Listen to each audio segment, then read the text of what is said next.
we present Beowulf, an original adaptation, written and read for you by John Buckeridge.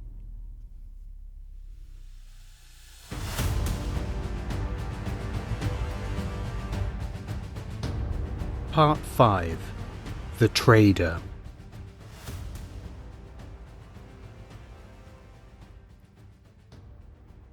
Boyden was a trader. It was in his blood. His father had been a trader, and his father had been a trader, and his father before him, and his father before him, all the way back to creation, he supposed. Boyden had not been born on land, but on board ship midway through a trade crossing. He had learned to walk at sea, rocking and swaying with the motion of the ocean. In fact, his mother had told him that when he eventually did return to land, he had to learn to walk all over again because it was too still, and his young mind couldn't make sense of it. He hadn't learned to count. He'd learned to barter and dicker and haggle. He hadn't learned to write. He'd learned to notarize a bill of sale. Yes, trading was in his blood and bones.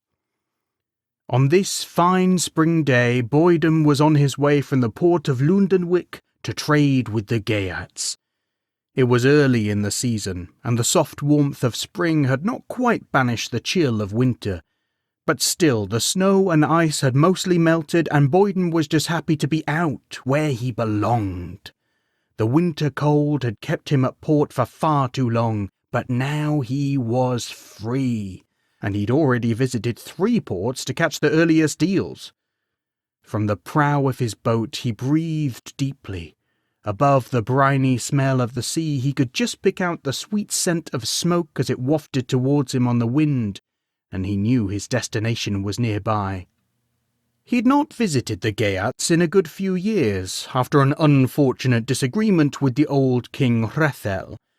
But at his last port he'd been told that Hrethel was long since gone, and his son Hygelac had ruled for a dozen years or more. Boyden had always liked Hygelac. The two of them had got on well. He was the shrewd sort of man to offer you the very best of his wine and ale, not just out of hospitality, but because he knew a happy and slightly tipsy trader was one from whom you could get the very best deal.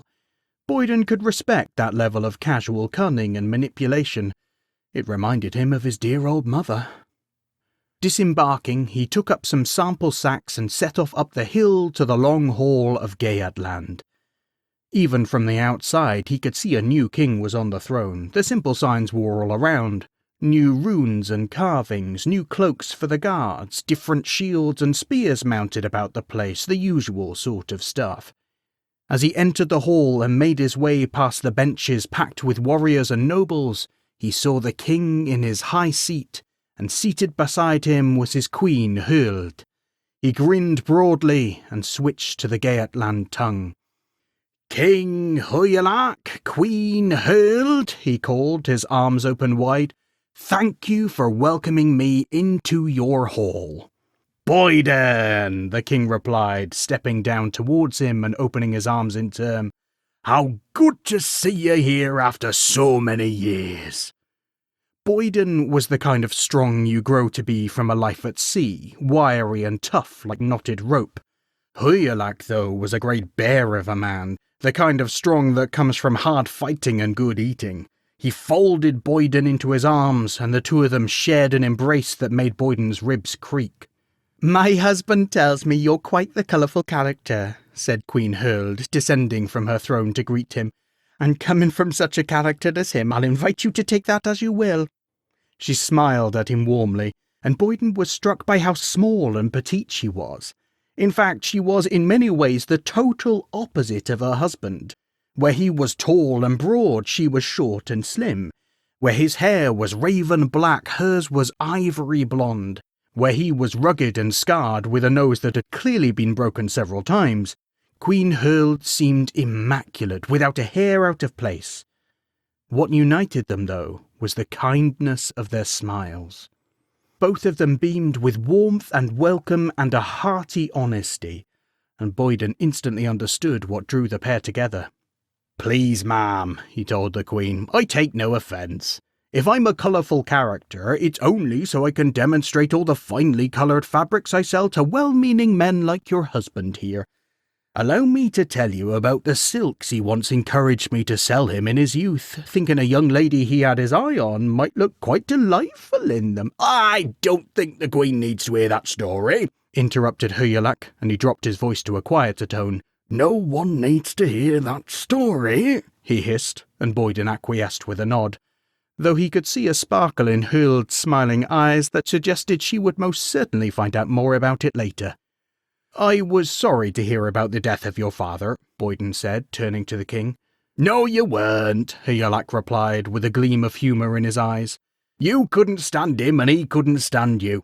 Admit it, you only came back here because you heard the old man had gone on to his father's." "Guilty," Boyden agreed, some mirth in his own eyes now. "He and I were never destined to be friends, it seems." "He was a cantankerous old fellow," declared the king, "and more than once I wished his time would end rather sooner than it did. But now I don't have him around, I can't help but miss him. I feel there were a last few vital lessons he had left to teach that I was too bull-headed to ask." Boyden liked this about Higelac. He wore his heart on his sleeve, feeling his emotions quickly and expressing them fully. In the world of intrigue and subterfuge that was trading, it was refreshing, and he responded in kind. "It was much the same with my father," he told the man. "You just have to trust that they taught you the lessons in life you would need to forge your own path. It's in walking that path that we honour the lessons they imparted to us." "Wise words," agreed Higelac. "Come, let's drink to them." And he reached behind him for a mead horn to drink from, offering it to Boyden in his turn. "Now," the big man asked when the cup was passed, "what brings you to my shores so early in the spring, eh? Some early wares to sell, I've no doubt. Well, all in good time, for now you must rest a moment from your travel. You must be cold and weary." He motioned to a servant by the wall. "My friend is hungry and thirsty. Fetch him some food and some hot spiced wine, the very best we have." Boyden smiled inwardly. It was good to see his friend had not changed after all these years. "Now sit a while, and tell us fanciful tales from far-off places to warm our hearts and our imaginations." A short while later, Boyden was feeling warm and cosy. The spiced wine really was excellent. He may have to take some with him to trade at his next port, and the warmth of the fire in the long hall had stroked away the chill of the spring sea air. He was sitting comfortably near the high seat, with the king and the queen laughing along with him as the Geats plied him for news he had picked up on his travels. "What of the Finns?" a man cried from the back of the hall. "Have you traded with the Finns?" Boyden may not have visited the Geats in a while, but even he knew that this one was a trap. The Finns were old and bitter enemies of the Geats. "The Finns?" he asked, pouring all the disgust he could into his voice and turning to spit into the fire.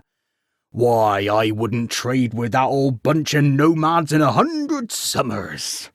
There was a general roar of assent to this, and Boyden reflected it was perhaps better not to let the Geats know that he had, in fact, been with the Finns just last autumn, and he had landed quite a few deals on some reindeer pelts that had fetched very good prices in the south. Yes, definitely one best kept to himself. "And what of the Danes?" came another voice. "How fare the Danes in the grand hall of Heorot?" "Ah," Boyden replied, "I have seen the mighty hall of Heorot, though I must confess I've never been in it myself. When I was last there it stood unused, and had done for many a year." "That cannot be true," came the voice again. "Heorot is the pride of Hrothgar's kingdom. He would never let it stand unused." "It is true," Boyden told the voice. He was a man who knew the value of things, and one thing he certainly knew to have great value is a good story.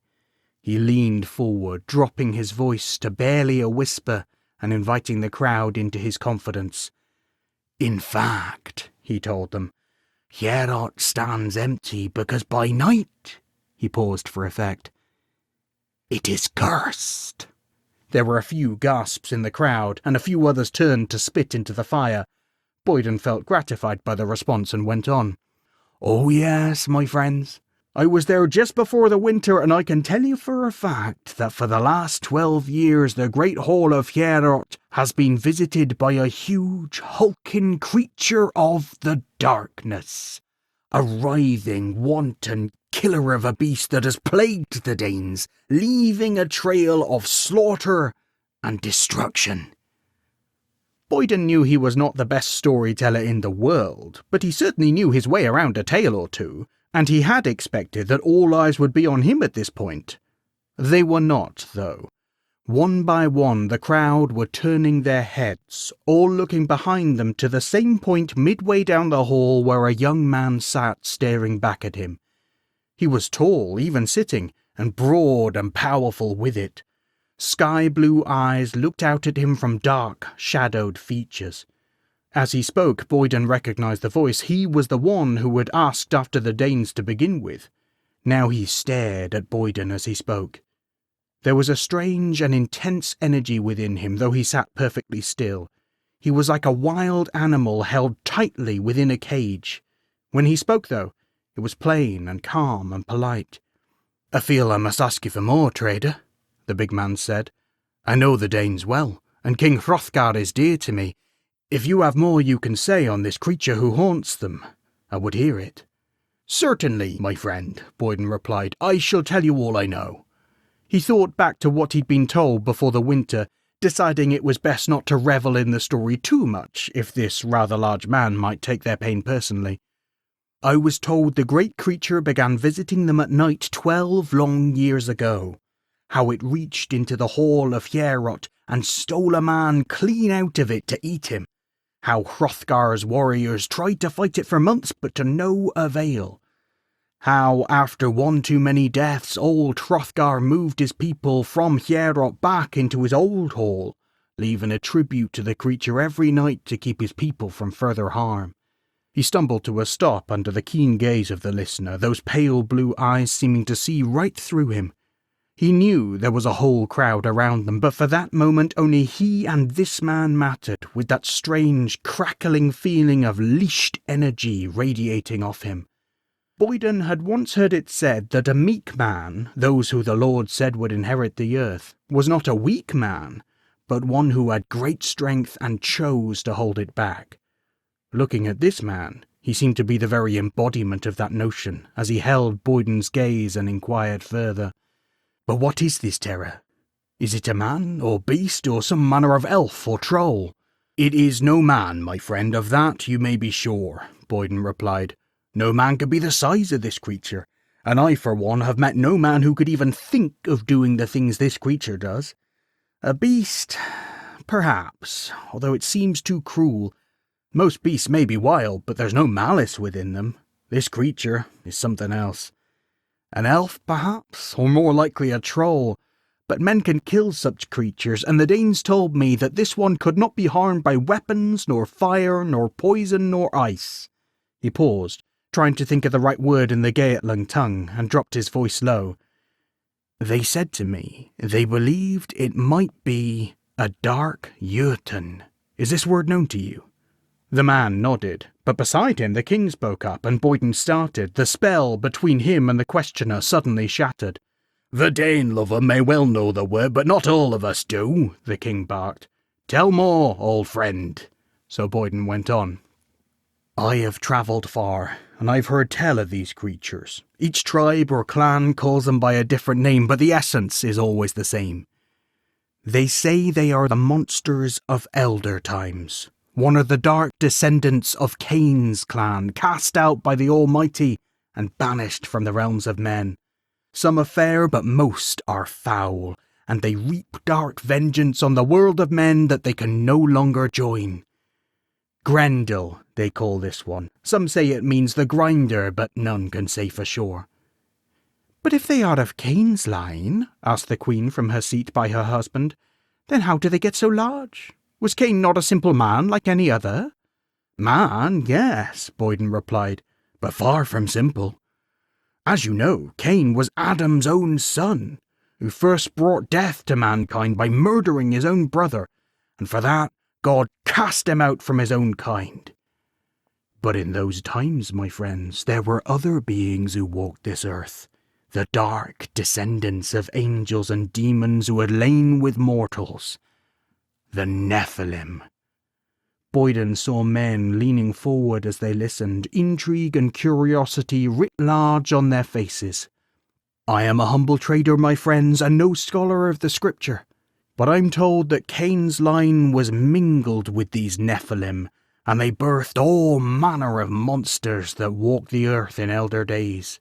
Over the centuries most have died away, but some, they say, still dwell deep in the depths, and every now and then they stir. Where they walk, few survive. There was a silence in the great hall of Gaiatland as Boyden's words sank in. The crackling of the fire was the only sound until the big man spoke again. And you believe this monster, this Grendel, is one such creature? I can't say for certain, my friend. I have not seen the creature, and as I say, I am no scholar. But from what they told me, and from what I've heard, he spread his arms wide, inviting the room to draw their own conclusions. What else can it be? For a while longer, the man pinned him with his gaze, sitting perfectly still. Then he nodded just once and stood.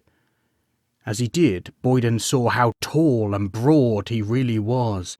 An oak of a man, his wide chest and powerful shoulders looked like they might have been carved instead of grown, and even from a distance Boyden flinched back. But the man was no longer staring at him, but at the king by his side. My lord king, my lady queen, the big man said without preamble, I ask your leave to take men and go to the Danelands to face this creature and, God willing, make an end of it. He spoke earnestly and honestly, without any dissembling at all. Boyden got the impression that this was a man who said what he meant and meant what he said, and with the eyes of an expert trader he knew he would never manage to sneak a deal past him. Men like this were immune to such charms. From his seat, King Hyrjalak sighed deeply and looked at the man. Beowulf, my nephew, the king replied. I am only surprised it took you this long to ask. He looked down at his wife, who nodded in agreement. You may go, of course, and take what aid we can to our cousins in the Danelands. Thank you, my lord king, my lady queen, Beowulf replied. He bowed deeply, his right hand thudding into his chest, and immediately turned to go. Oh, and Beowulf, the king called after him, and the big man stopped and turned. You are my finest warrior and my only sister's only son. Would you please do me the favour of making every effort to return in one piece? I do not want to have to explain to Birgitte that I sent you off in search of ancient evil and you got yourself eaten. From his place at the far end of the hall, Beowulf's face quirked up in a smile and he nodded gracefully. I can well imagine that would be a word more daunting than facing any ancient Jotun monster. As my Lord King commands, I shall try to spare you that fate. And with that, he strode from the hall.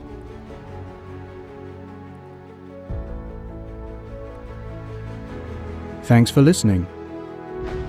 Beowulf was a Settle Stories commission written and read for you by John Buckeridge. Story editor was Miriam Sarin. Intro music was Warrior by Hartzman. Outro music was Travel in the Ocean by Monument Music. It was a Parable Arts production.